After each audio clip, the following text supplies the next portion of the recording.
समय की बात है। सियाना नाम के गांव में बेन नाम का एक जमींदार रहा करता था। वो बहुत ही अमीर इंसान था। अमीरी तो जैसे उनका पुश्तैनी हक था और उसमें से बेन और भी अमीर बनने की चाह रखता था। बेन अमीर बनने की लालच में बहुत ही दुष्ट और दुराचारी बन गया था। वो हमेशा कर्ज दिए हुए पैसे बहुत ही सख्ती से वसूल किया करता था। बेन किसी की कोई परवाह नहीं किया करता था। इसीलिए बेन के पास से जिसने भी कर्जा लिया था वे सब भिखारी बन गए थे। लेकिन लोगों के पास कर्जा लेने के लिए बेन के अलावा कोई और विकल्प भी नहीं था। बेन सिर्फ सियाना में ही नहीं, आस पड़ोस के गांव के लोगों को भी कर्जा दिया करता था। पास में ही मोरगोना नाम के गांव में स्टुअर्ट नाम का एक गरीब किसान रहा करता था। स्टुअर्ट बहुत ही मेहनती किसान था।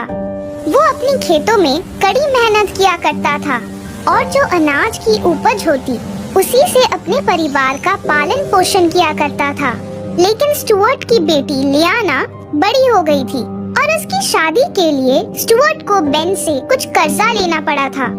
गरीबी के मारे और कर्ज के बढ़ते हुए ब्याज की वजह से स्टुअर्ट उसे नहीं चुका पाया। ब्याज तो जैसे उसके ऊपर एक पहाड़ की तरह बढ़ ही रहा था। मोरगोना में स्टुअर्ट की तरह और 15-20 लोग थे जिन्होंने भी बेन से कर्जा लिया हुआ था। वे भी गरीबी के कारण उस वक्त पर लौटा नहीं पा रहे थे।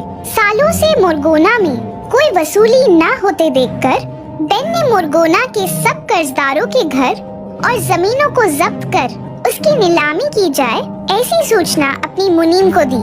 मुनीम तुरंत ही मोरगोना में दाखिल हुआ और सारे कर्जदारों को इकट्ठा कर उनसे बात करने लगा। तो मोरगोना के मेरे प्यारे से कर्जदारों, तुम सब मेरी बात कान खोल के सुन लो। अगर 8 दिन के अंदर अंदर तुमने अपना सारा कर्जा या उसका ब्याज तुम अगर नहीं चुका पाए तो तुम्हारी सारी जमीनें और घरों को नीलाम किया जाएगा। समझे? समझे कि नहीं? तो चलो 8 दिन बाद मिलते हैं। मोरगोना के सारे कर्जदारों के पैरों के नीचे से मानो जमीन खिसक सी गई थी। 8 दिनों में वो भला कहां से इतने सारे पैसे जुटा सकते थे? सभी लोग परेशान हो गए। स्टुअर्ट तो कुछ ज्यादा ही मायूस हो गया था। वो गरीब जरूर था लेकिन स्वाभिमान, इज्जत इन सब की स्टुअर्ट की नजरों में बहुत ही ज्यादा अहमियत थी। इन 8 दिनों में स्टुअर्ट ने कर्ज के पैसे जुटाने की अपनी सारी कोशिशें की और साथ में वो भगवान से प्रार्थना कर रहा था कि भगवान उसको इस मुसीबत से निकाल ले। लेकिन स्टुअर्ट की वो सारी कोशिशें असफल रही। देखते ही देखते 7 दिन खत्म हो गए। 8वें दिन की शाम में भी पैसों का कोई इंतजाम नहीं हुआ। स्टुअर्ट अब बहुत ही निराश हो गया था। अगले दिन के अपमान से कैसे बचा जाए इसका कोई हल स्टुअर्ट के पास नहीं था। रात जैसे जैसे बढ़ने लगी वैसे वैसे स्टुअर्ट के दिमाग में एक ख्याल पक्का होने लगा और वो ये था कि सबके सामने अपमानित होने से अच्छा ये होगा कि वो उस जगह को ही छोड़कर चला जाए। और वैसा करने का उसने सोच भी लिया था। मध्य रात्रि होते ही स्टुअर्ट गांव के बाहर एक घने जंगल की ओर चल पड़ा। उस जंगल में एक बहुत ही गहरा तालाब था और उस तालाब के पास एक जिन रहता था। थोड़ी देर चलने के बाद स्टुअर्ट को एक तालाब दिखा। चांद की रोशनी से वो तालाब रात में झिलमिला रहा था। स्टुअर्ट ने सोचा एक बार भगवान को याद किया जाए। ये सोचकर स्टुअर्ट उस तालाब के किनारे घुटनों पर बैठकर अपनी आंखें बंद कर कुछ बोल रहा था। उसी तालाब के पास बहुत ही बड़ा एक इमली का पेड़ था। उस पेड़ पर एक जिन रहता था जिसके एक डाली को पकड़कर एक जिन सुकून से झूला झूल रहा था।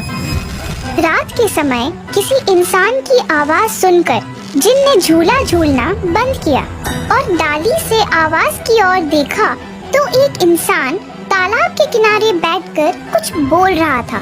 ये सब देखकर जिन थोड़ा चौंक गया। वो सोचने लगा, बीच रात एक अकेला इंसान, वो भी इतने घने और डरावने जंगल में। कुछ तो गड़बड़ है। चलो जाकर देखता हूँ आखिर माजरा क्या है। स्टुअर्ट अपनी प्रार्थना खत्म कर वहाँ से आगे बढ़ने वाला था, तभी अचानक जिन उसके सामने जाकर खड़ा हो गया और जोर जोर से हंसने लगा। जिन को सामने देखकर स्टुअर्ट जिन के ऊपर जोर से चिल्लाया, कौन हो तुम? तुम जो भी हो मेरे सामने से हट जाओ। जिन को स्टुअर्ट की बात सुनकर अजीब लगा कि ये इंसान मुझे देखकर थोड़ा भी डरा नहीं। तभी जिन जोर से स्टुअर्ट से बोल पड़ा, कौन हो तुम? शायद तुमने मुझे पहचाना नहीं। मैं हूँ इस जंगल का जिन। तो मैं क्या करूँ? तुम जिन हो या कोई भूत, मुझे उससे क्या। मैं तो इस जगह को छोड़ के जाने वाला हूँ, और वो भी हमेशा के लिए, और शायद ही इस जगह पर मैं कभी वापस आ पाऊँ। स्टुअर्ट की बात सुनकर जिन को हंसी आई और वो जोर जोर से हंसने लगा और स्टुअर्ट से, तुम्हारी ये सोच मुझे तो बड़ी अच्छी लगी। तुम यहाँ से हमेशा के लिए चले जाओ, ये तो मेरे लिए अच्छा ही है। लेकिन क्या मैं तुमसे पूछ सकता हूँ कि तुम यहाँ से क्यों जाना चाहते हो?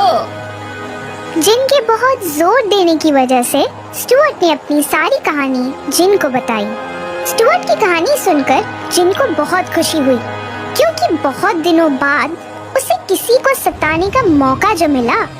इसीलिए जिन खुशी के मारे झूम रहा था और पेड़ की डाली से झूलते हुए जिन ने स्टुअर्ट से कहा, बस इतनी सी बात? और इतनी सी बात के लिए तुम यहाँ से जाना चाहते थे? तुम्हारा क्या जाता है इतनी सी बात कहने में?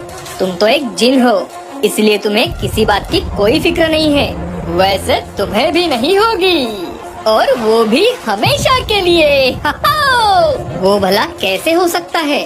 बताता हूँ। बस तुम इस जगह को छोड़कर मत जाना। अगर तकलीफ ही ना हो तो भला कौन इंसान अपनी जगह छोड़कर जाना चाहेगा?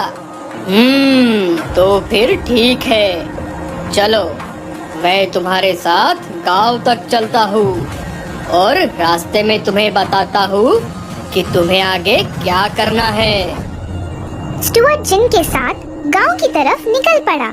जिन ने स्टुअर्ट को आगे क्या करना है वो सारी बातें बताने लगा। जिन की बातें सुनकर स्टुअर्ट को अब अच्छा लगा।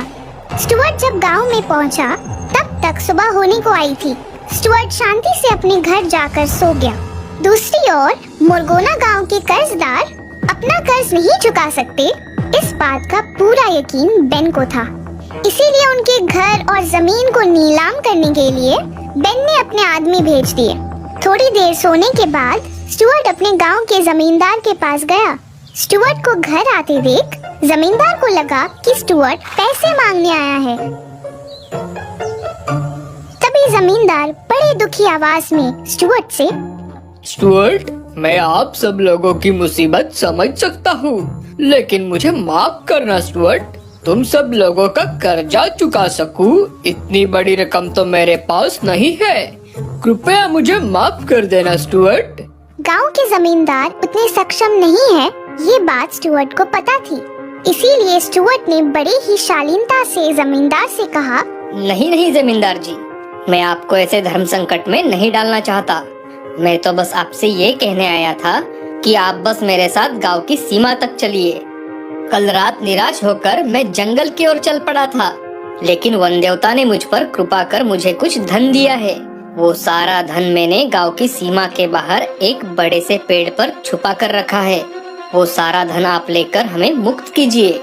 स्टुअर्ट की बात सुनकर जमींदार किसी को बिना बताए स्टुअर्ट के साथ गांव की सीमा पर चला गया। वहां जाते ही पेड़ पर बैठे जिन ने जमींदार के शरीर में प्रवेश किया। वैसे ही जमींदार का बर्ताव अचानक से बदल गया। वो हंसने लगा। ये देखकर स्टुअर्ट तुरंत बोला, ए जिन, ऐसा कोई काम मत करना कि किसी को हम पर शक हो जाए। ठीक है, चलो अब गांव में जाते हैं। अब नीलामी शुरू ही होने वाली होगी। स्टुअर्ट और जमींदार जब गांव में आए तो उन्होंने देखा बेन का एक आदमी बीचों बीच खड़े होकर नीलामी की शुरुआत करने वाला था। जैसे ही नीलामी शुरू हुई वैसे ही जमींदार के अंदर का जिन जानबूझकर कीमत बढ़ाने लगा। जमीन, घर और बाकी जायदाद की कीमत जिन बढ़ा ही रहा था, तभी सारे गांव वाले जमींदार की ओर चौंककर देखने लगे, क्योंकि सारी चीजों की कीमत बहुत ही ज्यादा बढ़ चुकी थी। लेकिन इन सब में से सबसे ज्यादा जो खुश था वो था बेन और उसका आदमी जो ये नीलामी कर रहा था। वो बेन से एक बड़े इनाम मिलने की ख्वाहिश कर रहा था। आखिर में सब मिलाकर 10,000 सोने के सिक्कों में नीलामी खत्म हुई। सारी जायदाद अकेले जमींदार ने ही खरीद ली थी। सारी रकम जमींदार से लेने के लिए 2-4 दिन में बेन खुद आएंगे। ऐसा कहकर बेन का आदमी वहाँ से चला गया। वो जाते ही गांव के सारे कर्जदारों ने जमींदार के सामने अपने सर झुकाए और उन्हें प्रणाम किया। अब 2-4 दिन तो जिनको जमींदार के अंदर ही रहना था, नहीं तो जिन के सारे किए कराए पे पानी फिर जाता, और फिर जिनको भी तो बेन को सबक सिखाना था। दूसरी ओर मोरगोना से नीलामी की रकम जमींदार से लेने के लिए बेन ने अपने बेटे जेम्स को भेजा।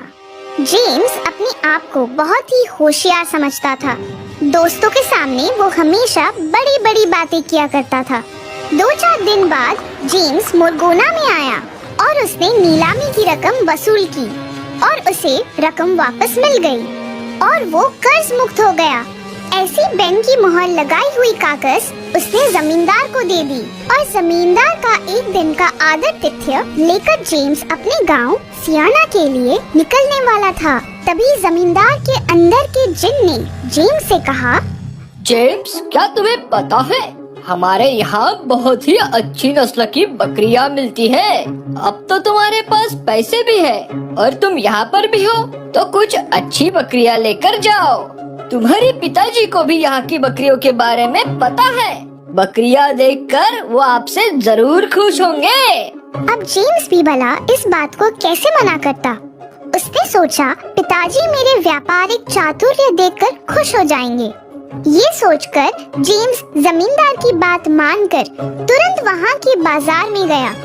इधर जमींदार के अंदर के जिन ने बाहर निकलकर एक व्यापारी का भेष बना लिया और बाजार के एक कोने में खड़ा रहा। स्टुअर्ट भी उस बाजार में अपनी बकरी लेकर जिन से थोड़ी दूर खड़ा रहा। जेम्स बाजार में बकरियों की कीमत पूछते पूछते स्टुअर्ट के पास आया। स्टुअर्ट ने अपनी बकरी की कीमत बाकी बकरियों से 2 गुनी ज्यादा बताई। ये देखकर जेम्स स्टुअर्ट से, क्या इस बकरी की इतनी कीमत? क्या ये सबसे अच्छी बकरी है?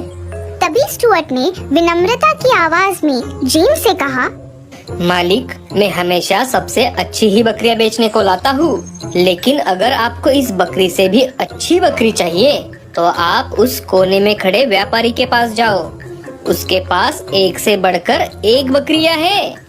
जेम्स एक पल भी विलंब न करते हुए उस व्यापारी के पास गया और उनसे पूछा, मैंने सुना है आपके पास बहुत अच्छी नस्ल की बकरियां हैं। मुझे भी अच्छी नस्ल की बकरी चाहिए।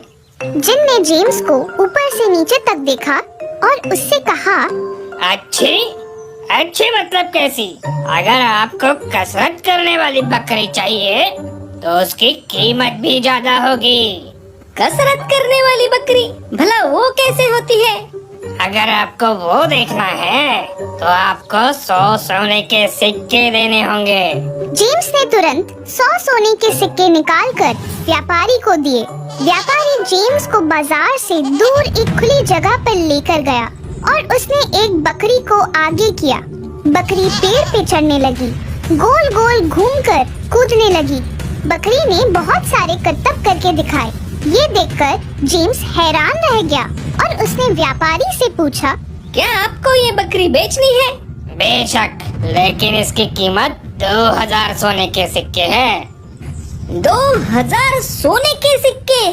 क्या कभी एक बकरी की इतनी कीमत होती भी है? बस तुम तो इतने में ही डर गए। दोस्त, अगर तुम गाने वाली बकरी की कीमत सुनोगे तो क्या करोगे? क्या गाने वाली बकरी? हाँ, गाने वाली बकरी। लेकिन अगर तुम्हें उसका गाना सुनना है तो तुम्हें उसके 400 सोने के सिक्के देने होंगे। जेम्स ने तुरंत 400 सोने के सिक्के दिए। व्यापारी ने एक बकरी को आगे किया और उसे गाना गाने के लिए कहा। बकरी ने बहुत ही सुरीली आवाज में गाना गाया। बहुत खूब।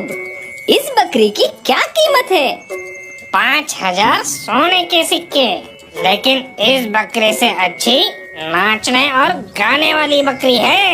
अगर 1000 सोने के सिक्के दोगे तो तुम्हें उस बकरी का नाच गाना देखने को जरूर मिलेगा। जेम्स ने बिना सोचे 1000 सोने के सिक्के व्यापारी को दे दिए। व्यापारी ने फिर से एक बकरी को आगे किया। उस बकरी ने 2 पैरों पर नाचकर और बहुत ही सुरीली आवाज में गाना गाकर दिखाया। ये सब देखकर जेम्स बहुत ही चौंक गया। उसने व्यापारी से कहा, मुझे ये बकरी चाहिए। आप इसे कितने में बेचोगे? 10,000 सोने के सिक्के। उससे एक भी सिक्का कम नहीं। लेकिन अब तो मेरे पास सिर्फ 8,500 सोने के सिक्के हैं। कृपया आप ये 8,500 सोने के सिक्के लेकर ये सौदा पक्का कर दो और ये बकरी मुझे दे दो।